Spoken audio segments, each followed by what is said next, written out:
Hi and hello there, Cancer. Welcome new subscribers. My name is Yan, returning Istam buyers. Thank you sa inyong walang sawang love at support for me. At kung hindi niyo pa knows, meron pa tayo other channel. Link is down below sa description box na reading na iti. Kaya naman if interesado ay click lamang yung link na yan para mapunta kayo doon at araw-araw ay nag-upload po tayo ng collective readings for all signs there. At yun yung wala tayong gender dito. So, ba lalaki, LGBT, lahat ay welcome. Pwede rin po i-switch ang mga roles dahil possible talaga magkapalit-palit po kasi general reading ito.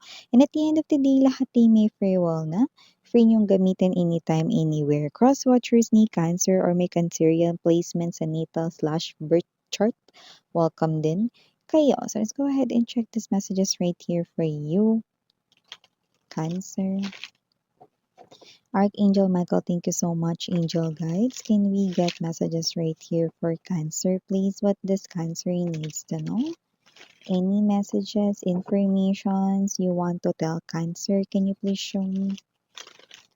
Messages for Cancer, please. Cancer.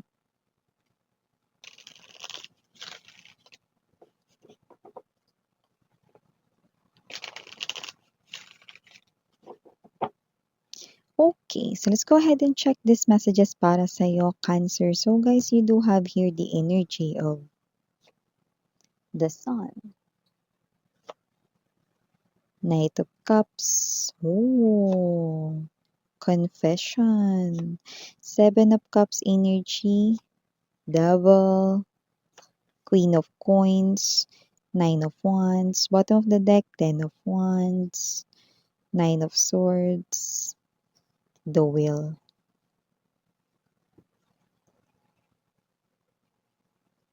Meron ditong someone, like your ex-person, dealing with the third party, pero nakikita ko rito na parang nilalakasin niya yung loob niya, no, at lumalaban siya rito. So nakikita kong iiwanan niya yung third party kasi gusto niya rito magbalik sa feeling mo. But I don't know kung tatanggapin mo pa siya. But this person here is looking for some kind of chance with the will.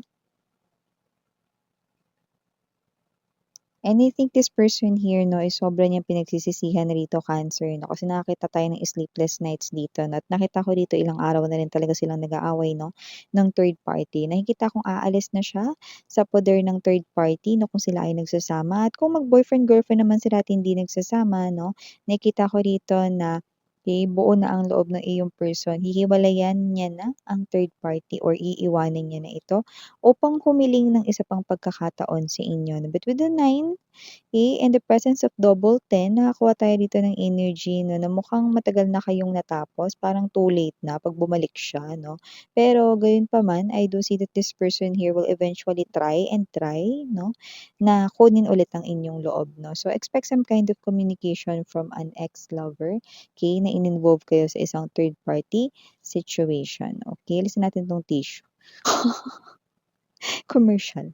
So yun nga 'no, another message na napi-pick up natin dito, I do see 'no, someone here, confession of the heart with the Devil, Sun card energy, Knight of Cups. This person is dating nahihiya rito na lumapit sa inyo or dati niyang iniisip na hindi siya deserving para sa'yo. This is an energy here of a new person, hindi pa kayo nagkaroon ng relasyon nito. This is someone here who wants to confess, okay, na meron kayo ritong mga energy na talagang sadyang in love, 'no? So with the Knight of Cups energy, I'm seeing that this person here is someone's mature, someone na nakikita natin dito 'no, na may pagka-tradisyonal, classic ang kanyang vibe and at the same time simple lang siya ritong pumorma 'no. Okay, parang may energy rin siya rito ng malakas ang kanyang charm or appeal 'no, at yung iba puwedeng may itsura rin ito. Kung sino man ito, Knight of Cups energy, nakikita ko that this person is someone romantic 'no, and I'm picking up that, ang magiging love language niya ay is quality time. 'Yan 'no, ibig sabihin mga babes 'no, bibigyan niya kayo palagi ng oras at hindi niya kayo rito hahayaang ma-feel na kayo ay neglected or nababalewala. Like hindi niya hahayaan na ma-feel mo iyon. Okay, so nakakita rin ako ng energy that with the Queen of Coins energy, nakakita ko ng energy na itong tao na 'to ay magiging faithful sa'yo. Yan, okay. So, this person as of this moment 'no, iniisip niya kayo rito at iniisip niya itong plano na 'to 'no, especially this person here, the first thing that you will hear sa kanya is to go out on a date 'no, or labas kayo na and then boom, dun niya nai-spill ang kanya ritong feelings na nafi-feel for you. Cancer, ayan. So, nakatira ko na energy rito, may energy sa inyo ritong panihingi, may laging nakatanghod dito, akala mo may ambag sa pagtatrabaho niyo. Kung sino man 'to may energy 'no, na malapit siya sa life ninyo, hindi niyo siya rito energy na parang mapapaalis lang basta-basta. Puwedeng may bloodline sa inyo, relatives niyo rin siguro 'yan. Yung iba naman mga babes 'no, kung sino man ito, puwedeng ito ay someone younger than you. But kung sino man siya rito, ito na naman siya, parang may energy siya rito na parang kakahingi niya lang last time, manghihingi na naman ito sa inyo. So, definitely malabong hindi mo 'to makilala dahil kakahingi lang nito sa inyo kamakailan. Akala mo may patago. So, kung sino man 'tong energy na 'to 'no, kung hindi mo 'yan bloodline or hindi kayo magkadugo or kung hindi mo 'yan family or kamag-anak, puwedeng, isa 'yan sa malapit na tao sa buhay mo, yung parang okey naman siya kausap 'no, pero kapagka ganyan na parang may hihingin siya rito mga babes 'no, either matagal niya yang ibalik kung 'yan ay friend 'no or malapit sa inyo 'no or may energy na kung pamilya mo 'yan or kapamilya, kamag-anak 'no, hindi niya na 'yan ibabalik 'no, ta's eto na naman siya. Hihingi na naman siya, parang akala mo may patago.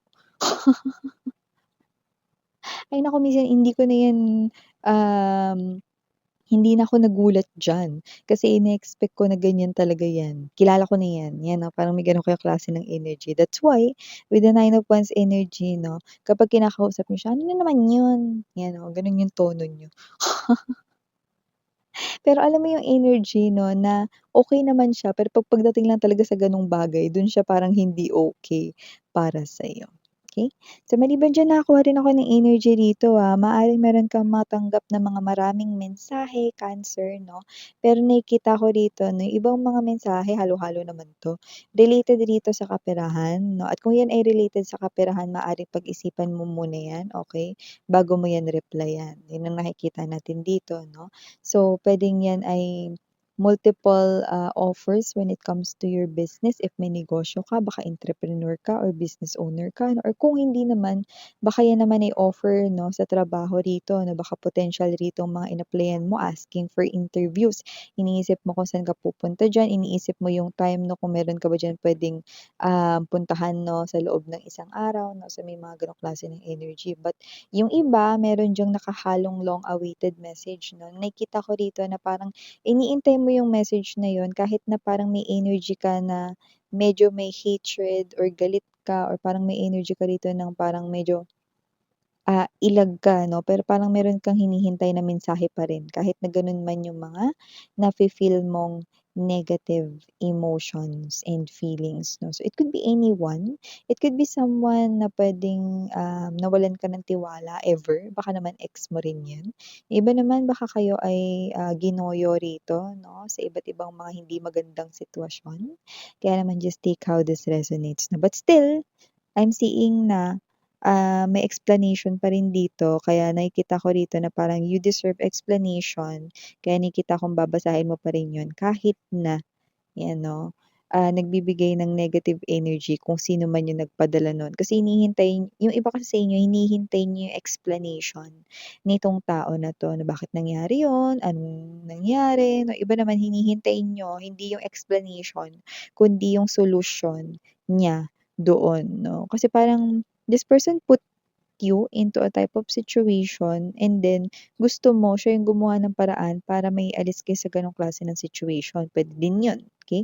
Pero yung iba nakikita ko rito na parang eto kayo, kayo yung nadehado rito 'no at kailangan niyo rito ng explanation, sa iba naman closure ito. Okay.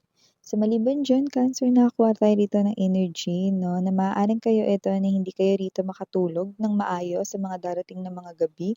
Ito ay dahil meron ditong nag-iisip sa inyo and tama ka, yung una kong mensahe konektado rito 'no, so maaaring bago ka, kausapin or bago makipag-communicate 'no, yung ex mo sa iyo 'no, maaaring kayo ito 'no, na hindi makatulog ng ilang gabi at hindi mo alam kung bakit 'no. Hindi naman nasira yung body clock mo rito, kaya nakikita natin dito someone here is definitely thinking about you and definitely yung person na nag-walk away or nag-abandon sa inyo yung nag-iisip sa inyo and more likely hindi ko alam kung yung trabaho ba niya ay panggabi or gising siya sa gabi hanggang madaling araw, okey?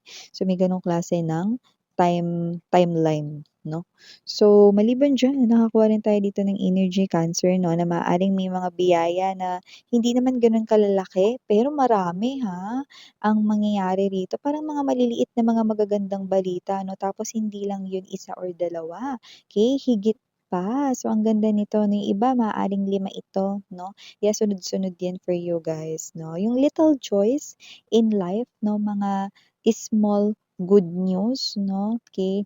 'Di ba nga minsan tayo nga lang, eh, manood nga lang tayo ng nakakatawa tawang-tawa na ta's 'pag naalala mo ulit 'di ba tawang-tawa ka ulit. 'Di ba? Pero ito iba ito 'no, ito yung mga small joys 'no, na nakikita ko rito magpapasalamat kayo. So, blessings ito coming in sa inyo and yung iba makakuha kayo ng 5 'yan 'no or 2 or more. Ayan, so ito yung mga messages right here for you, Cancer. Thank you so much again. I'm Yuriana Oni for the girls and Yana Duna for the boys. Sarang Kia, love and light. Please do check out other channel if interested. Link down below. Annyeong.